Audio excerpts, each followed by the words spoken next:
మరి తెలంగాణ రాష్ట్ర ముఖ్యమంత్రి గద్దెనెక్కి 2.5 సంవత్సరాలైన వేళ మరి విద్యార్థులకు అదేవిధంగా నిరుద్యోగులకు ఏం చేశాడు అనే విషయాలనైతే ఒకసారి మనం నిరుద్యోగి దగ్గర ఉన్నాము ఆయన దగ్గర అడిగి తెలుసుకునే ప్రయత్నం అయితే చేద్దాము. అన్న, మరి రేవంత్ రెడ్డి గారి పరిపాలనలో ఈ 2.5 ఏండ్లల్లో విద్యార్థులకు ఏం చేసిండు? ఫీజు రియంబర్స్మెంట్ విషయమే కానీ, లేదంటే నిరుద్యోగులకే కానీ, లేదంటే తెలంగాణ రాష్ట్ర రైతాంగానికి కానీ ఏం చేసిండంటారు?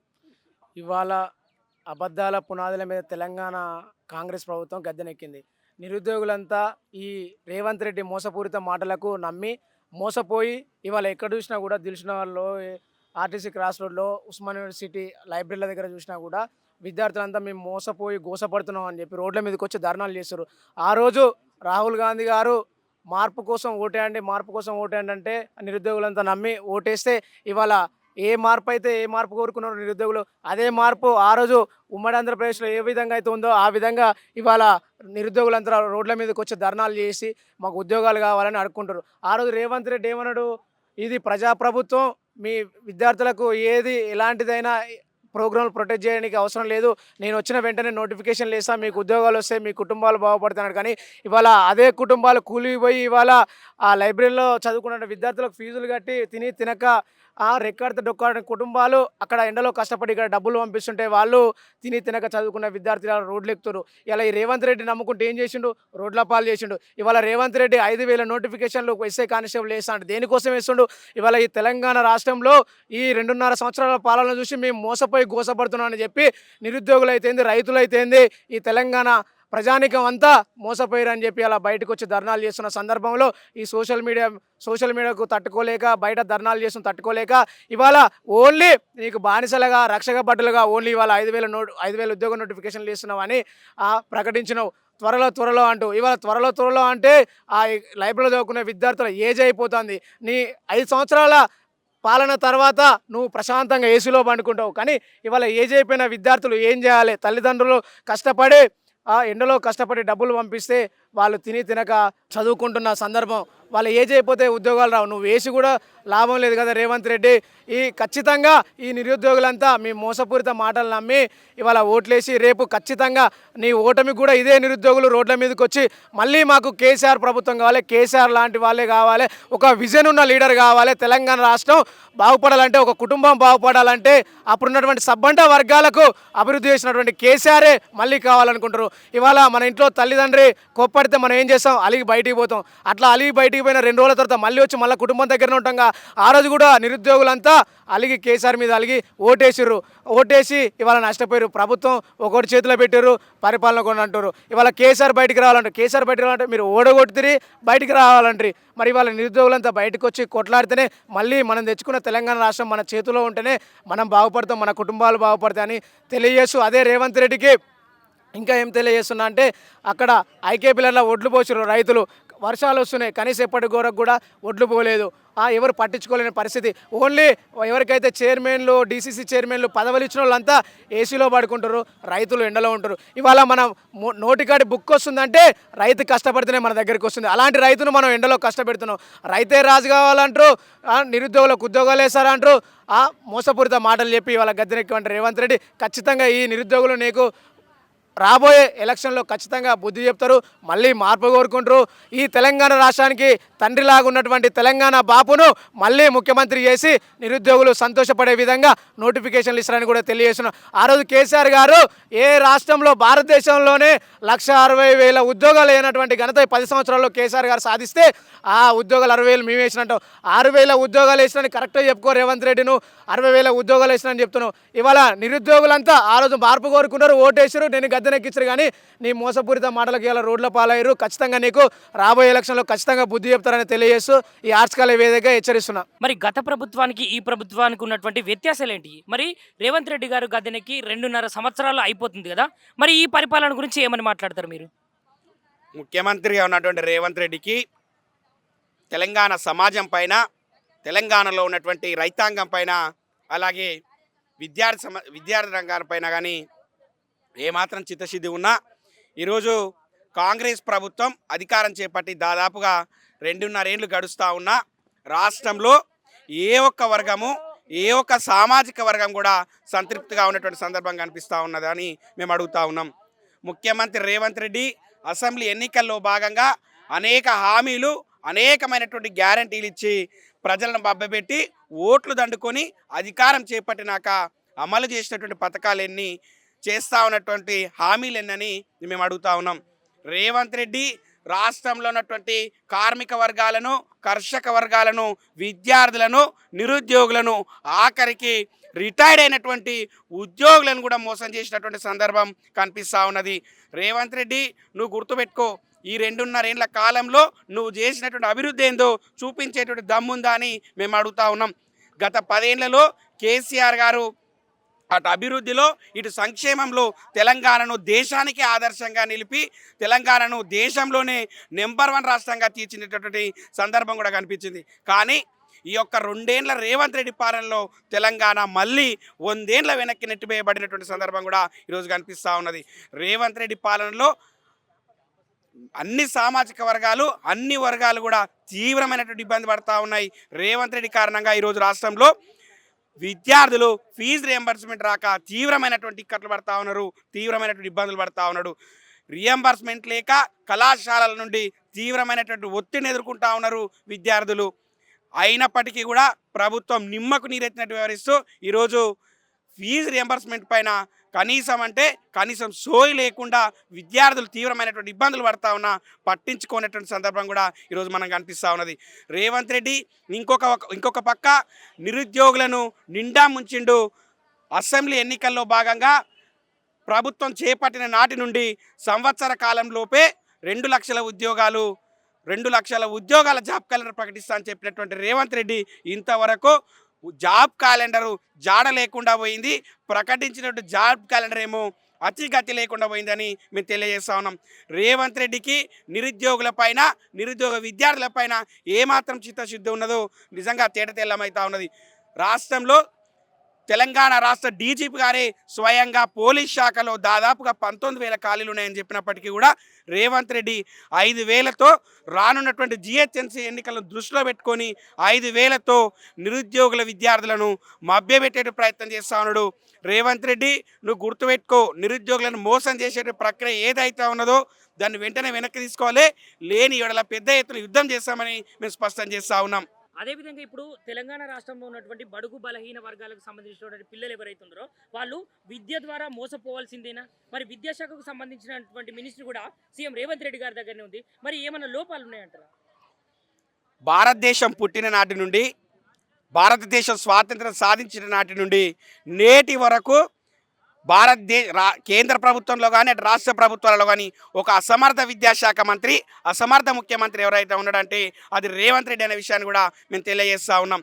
జాబ్ క్యాలెండర్ పేరిట నిరుద్యోగులను మోసం చేసిండు, రియంబర్స్మెంట్ పేరిట విద్యార్థులను మోసం చేస్తూ ఉన్నాడు. ఈరోజు ఇంటిగ్రేటెడ్ రెసిడెన్షియల్ స్కూళ్ళ పేరిట గురుకులాలను మూసివేసి విద్యార్థులే గొంతు కోసేట ప్రయత్నం చేస్తూ ఉన్నాడు. పేద వర్గాల పిల్లలను ఎస్సీ, ఎస్టీ, బీసీ, మైనార్టీ వర్గాల జాతులను విద్యకు దూరం చేసే కుట్రలో భాగంగానే ఈరోజు రేవంత్ రెడ్డి ఇంటిగ్రేటెడ్ స్కూళ్ళని మాయమాటలు చెప్తూ మభ్యపెట్టే ప్రయత్నం చేస్తూ ఉన్నాడు. 27,000 స్కూళ్ళను మొత్తం లేకుండా చేస్తున్నాడు. రేవంత్ రెడ్డి దగ్గర ఒక పెద్ద నమ్మించేటువంటి ఒక పెద్ద శక్తి అయితే రేవంత్ రెడ్డికి ఉన్నది. అబద్ధాలను సైతం తెలంగాణ ప్రజల మదిలో నింపి తన వైపు మలుపుకునేటువంటి ఒక దౌర్భాగ్యమైనటువంటి ఆలోచన రేవంత్ రెడ్డికి ఉన్నది.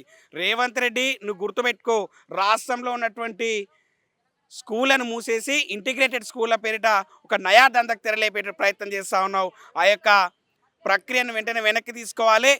విద్యార్థులకు న్యాయం చేసేటువంటి పద్ధతిలోనే ఈ స్కూళ్ళను నడిపించాలి, కానీ నీ ఇష్టం వచ్చినటువంటి రీతిలో నడిపించే ప్రయత్నం చేస్తే తప్పక బుద్ధి చెప్పదని మేము తెలియజేస్తా ఉన్నాం. మరి రేవంత్ రెడ్డి గద్దెనెక్కి 2.5 సంవత్సరాలు అవుతుంది కదా, ఈ 2.5 సంవత్సరాల పరిపాలన మీద ఏమని మాట్లాడతారు?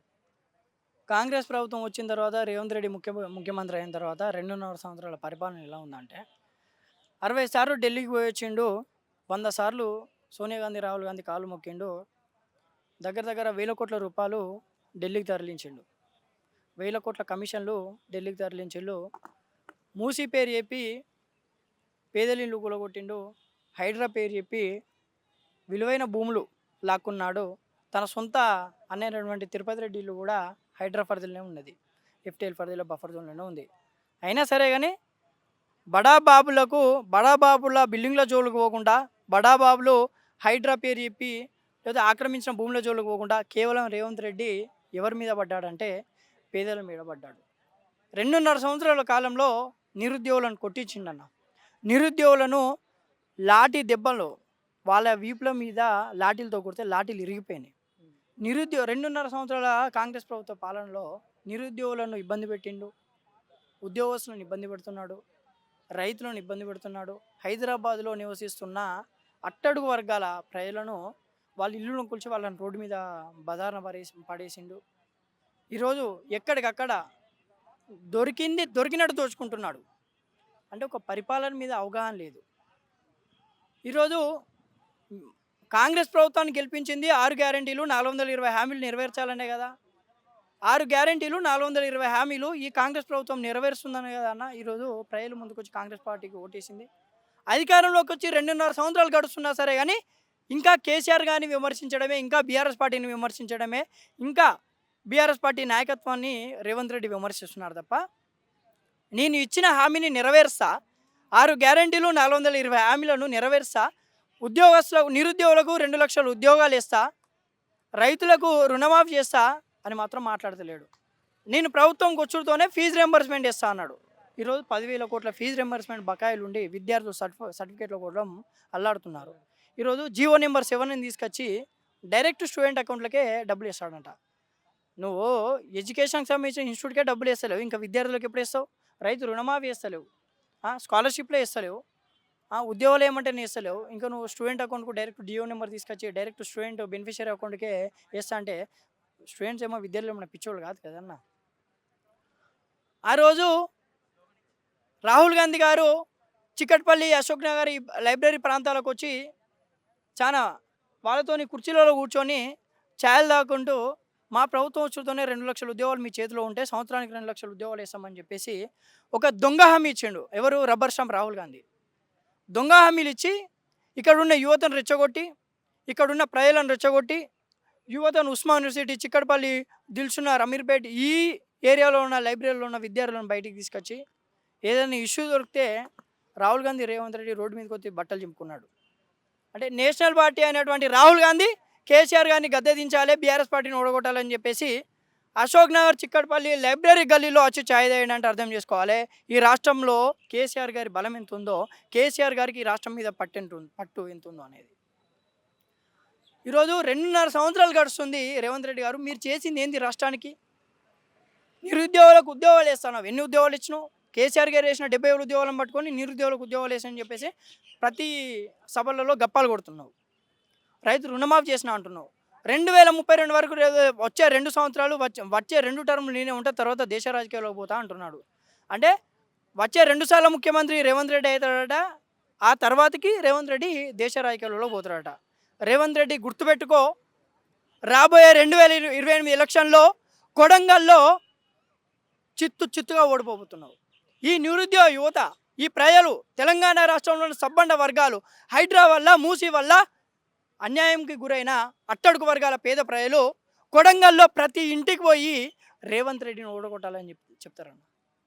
కొడంగల్లో ప్రతి ఇంటికి బస్సు కట్టుకొని పోయి మరి అట్టడుగు ప్రజలు, ఎస్ఎస్టీ, బీసీ ప్రజలు ఎవరైతే హైడ్రా పేరు చెప్పి, మూసీ పేరు చెప్పి వాళ్ళ ఇల్లులు, వాళ్ళ భూములు గుంజుకున్నావో ఆ ప్రజలు, ఇక్కడున్న విద్యార్థి నాయకులు, ఇక్కడున్న నిరుద్యోగ యువత నీ కొడంగల్కి వచ్చి రాత్రనక పగలనక నిన్ను చిత్తుగా ఓడగొట్టి నిన్ను ఇంటికి అదే కొండారెడ్డి పల్లెకు ఈ తెలంగాణ ప్రజలు పంపుతారని చెప్పేసి తెలియజేస్తున్నా. అదేవిధంగా ఇప్పుడు తెలంగాణ రాష్ట్ర ముఖ్యమంత్రి విద్యాశాఖకు అదేవిధంగా సీఎంగా ఉన్నాడు కదా, మరి ఫిట్ అంటారా అన్ఫిట్ అంటారా? అసలు ముఖ్యమంత్రికి అన్ఫిట్ అన్న. ఫస్ట్ ఈ రాష్ట్ర ముఖ్యమంత్రి యనమల రేవంత్ రెడ్డి 6 గ్యారెంటీలు 420 హామీలు అని చెప్పేసి దొంగ హామీలు ఇచ్చి ఈ బుడ్డర్గాన్ రేవంత్ రెడ్డి అసలు ముఖ్యమంత్రికి అన్ఫిట్. ఎడ్యుకేషన్ మీద ఏం క్వాలిటీస్ ఉన్నాయని చెప్పేసి నేను ఎడ్యుకేషన్ మినిస్టర్ ఫిట్ అవుతారా అన్న? హోమ్ మినిస్టర్ ఈయన దగ్గర పెట్టుకున్నాడు, ఎడ్యుకేషన్ మినిస్టర్ ఈయన దగ్గర పెట్టుకున్నాడు. ఇప్పటి వరకు ఈ ముఖ్యమంత్రి ఎడ్యుకేషన్ మీద ఎన్ని రివ్యూలు పెట్టిండు? 20,000 స్కూళ్ళను 4,000కు మార్చామంటున్నాడు. ఏజెన్సీ ఏరియాలో ఉన్న ఎస్సీ ఎస్టీ తండాలో ఉన్న అట్టడుగు వర్గాల ప్రజల వాళ్ళ పేదల బిడ్డలు ఎక్కడ పోయి చదువుకోవాలన్నా? అంటే హైదరాబాద్కి వచ్చి చదువుకోవాలన్నా? రోజు కూలికి పోయి డబ్బులు సంపాదించుకొని వాళ్ళ కడుపు నింపుకునే రెక్కాడితే డొక్కాడని కుటుంబాలు వాళ్ళే. రోజుకు 100 రూపాయలు 200 రూపాయలు కూలికి పోయి 100 రూపాయలు 200 రూపాయలు ఏం చేసే ప్రజల వాళ్ళు ఆ ఏజెన్సీ ఏరియాలో ఉన్న బిడ్డలు ఎక్కడికి పోయి చదువుకోవాలని నేను అడుగుతున్నా. కార్పొరేట్ సంస్థలకు ఎందుకు ఇంత ఈరోజు కార్పొరేట్ సంస్థల కోసమే, కాంట్రాక్టర్ల కోసమే, బడా బాబుల కోసమే ఈ కాంగ్రెస్ ప్రభుత్వం రేవంత్ రెడ్డి గారు పనిచేస్తున్నాడు తప్ప ఢిల్లీలో ఉన్న అగ్రనాయకత్వం కోసమే, ఢిల్లీలో ఉన్న రాహుల్ గాంధీ, సోనియా గాంధీ కోసమే ఈ రేవంత్ రెడ్డి, మల్లికార్జున ఖర్గే గారి కోసమే ఈ రేవంత్ రెడ్డి పనిచేస్తున్నాడు తప్ప తెలంగాణ రాష్ట్రంలో ఉన్న ప్రజల కోసం పనిచేయడం లేదు, తెలంగాణ రాష్ట్రంలో ఉన్న విద్యార్థుల కోసం పనిచేయడం లేదు, తెలంగాణ రాష్ట్రంలో నిరుద్యోగ యువత కోసం పనిచేయడం లేదు. ఈరోజు ఫీజు రియంబర్స్మెంట్ రాక విద్యార్థులు కాలేజీలో చుట్టూ తిరుగుతుంటే రేవంత్ రెడ్డి ఏమో ఢిల్లీ రాహుల్ గాంధీ, సోనియా గాంధీ చుట్టూ తిరుగుతున్నాడు. ఫీజు నియంత్రణ చట్టం ఎందుకు తీసుకొస్తలేదు మరి? ఈరోజు ఫీజు నియంత్రణ చట్టం తీసుకొస్తే రేవంత్ రెడ్డి కమిషన్లు ఎక్కడికి వెళ్ళిపోతాయన్న? ఈరోజు ఇప్పుడు కాంట్రాక్ట్ ఇంటర్నేషనల్ స్కూల్స్ అని చెప్పేసి బడాబాబులకే కాంట్రాక్ట్లపై చెప్తున్నాడు. ఇంటర్నేషనల్ స్కూల్స్ పేరు మీద, లేకపోతే కొత్త బిల్డింగ్ల పేరు మీద, లేకపోతే నేను ఈరోజు ఏమంటున్నారు 20,000 స్కూళ్ళను 4,000 స్కూళ్ళకి తీసుకొస్తాడంట, వాటిని అద్భుతంగా డెవలప్ చేస్తాడంట. అరే బాబు, మిస్టర్ రేవంత్ రెడ్డి, నీకున్నది ఇంకా 2 సంవత్సరాల సమయం. ఈ 2 సంవత్సరాల సమయంలో ఒక సంవత్సరం మొత్తం ఎలక్షన్లకి, ఎన్నికలకి, జిహెచ్ఎంసీ ఎలక్షన్లు అని చెప్పేసి, లేకపోతే లోకల్ బాడీస్ ఎలక్షన్స్ అనే పోతాయి. నువ్వు ఎప్పుడు అభివృద్ధి చేస్తావు తెలంగాణ రాష్ట్రాన్ని? ఎప్పుడు నిరుద్యోగులకు ఉద్యోగాలు ఇస్తావు? ఎప్పుడు ఫీజు రింబర్స్మెంట్ విడుదల చేస్తావు? అంటే నీ ఆలోచన మొత్తం ఎట్లా దోచుకోవాలి, లక్షల కోట్లు, వేల కోట్లు ఈ తెలంగాణ రాష్ట్రంలో ఉన్న భూములను ఎట్లా దోచుకోవాలని చెప్పేసి రేవంత్ రెడ్డికి ఉంది తప్ప ఇప్పటి వరకు కూడా ఈ రాష్ట్రం మీద అవగాహన లేదు, పట్టు లేదు. రాష్ట్ర ప్రజలకు ఏం చేద్దామనే ఆలోచన లేదు ముఖ్యమంత్రికి, విద్యార్థులకు ఏం చేద్దామనే ఆలోచన లేదు ఈ రేవంత్ రెడ్డికి. కేవలం రేవంత్ రెడ్డి రోజుకో మాట, పూటకో మాట చెప్పి రోజులు గడుస్తున్నాయి తప్ప, గడిచిపోతున్నాయి తప్ప ఈ రాష్ట్ర ప్రజలకు ఈ కాంగ్రెస్ ప్రభుత్వంలో ఉపయోగం ఏం లేదన్న. 2 లక్షల ఉద్యోగాలు అడిగితే 70,000 ఉద్యోగాలు వేసినావు అంటున్నావు. ఆ 70,000 ఉద్యోగాలకు నువ్వు ఎప్పుడు నోటిఫికేషన్ వేసినావు, ఎప్పుడు ఎగ్జామ్ పెట్టినావు, ఎప్పుడు అపాయింట్మెంట్ లెటర్ ఇచ్చినావు, తెలుసుకుందాం, మాట్లాడుకుందాం అంటే రావడం లేదు. అంటే ఈరోజు యువత, నిరుద్యోగులు కానీ, నిరుద్యోగ యువత, లేకపోతే ఫీజు రింబర్స్మెంట్ రాక విద్యార్థులు, లేకపోతే ఊర్లలో రైతులు, లేకపోతే కాంట్రాక్టర్లు, లేకుండా ఇక్కడ ఉన్న ఇండస్ట్రీ ఏరియాలు, లేకపోతే హైడ్రా మూసి వల్ల బాధపడుతున్న అట్టడుగు వర్గాల ప్రజలు ప్రతిరోజు ఈ ప్రభుత్వం వచ్చి నుండి వాళ్ళు మానసిక ఒత్తిడికి, మానసిక వేదనకు గురవుతున్నారు తప్ప ఈ ప్రభుత్వం వచ్చి నుండి ఎవరు కూడా సుఖ సంతోషాలతో లేరన్న. నేను ఏమంటున్నా అంటే ఈ ప్రభుత్వం రాబోయే రోజుల్లో ప్రజలు బీఆర్ఎస్ పార్టీకి పట్టం కట్టబోతున్నారు. రేవంత్ రెడ్డిని, కాంగ్రెస్ ప్రభుత్వాన్ని చిత్తుగా ఓడగొట్టబోతున్నారని చెప్పేసి ఉస్మాన్ షరీఫ్గా తెలియజేస్తున్నాను.